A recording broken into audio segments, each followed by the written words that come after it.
Once their position was compromised, the team had no choice but to move toward the mountaintop, trying to gain higher ground and contact command for extraction. But when they finally reached the summit, the radio still showed no signal. There was no way to call headquarters or request a helicopter pickup. The mountaintop was completely exposed, making them an easy target. The team leader immediately decided to pull back into the forest, stay hidden, and attempt to move out on foot after nightfall. However, the moment they returned to the tree line, the leader realized something terrifying. A large group of Taliban fighters had arrived at the mountaintop. With their position clearly exposed, the leader had no choice but to order an ambush. Once the enemy entered their effective range, Marcus pulled the trigger without hesitation, dropping 2 fighters cleanly. The gunfire quickly alerted more Taliban fighters. The team began moving tactically, coordinating their fire, constantly changing positions while falling back step by step. But no matter how many they took down, the enemy numbers only kept growing.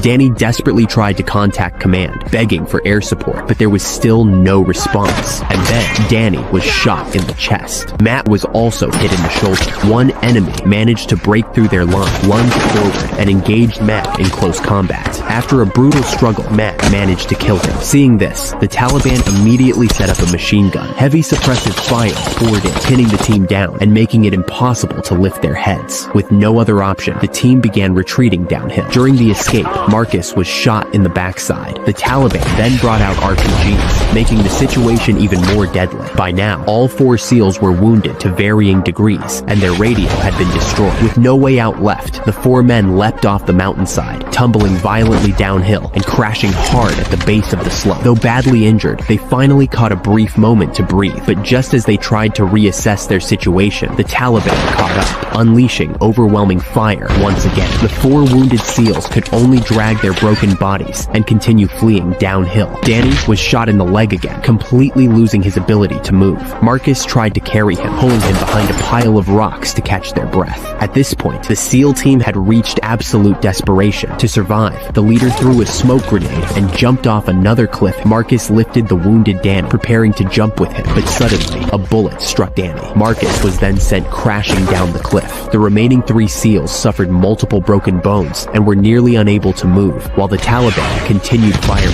from above. And still, the satellite phone had no signal. That's when Lieutenant Murphy decided to make one final stand. He handed his remaining magazines to Marcus. Then, under relentless enemy fire, with his teammates covering him, he forced himself to climb to the highest point of the rocks. There, he finally managed to reach command and call in the quick reaction force. But before he could relay their coordinates, Murphy was cut down by a hail of gunfire.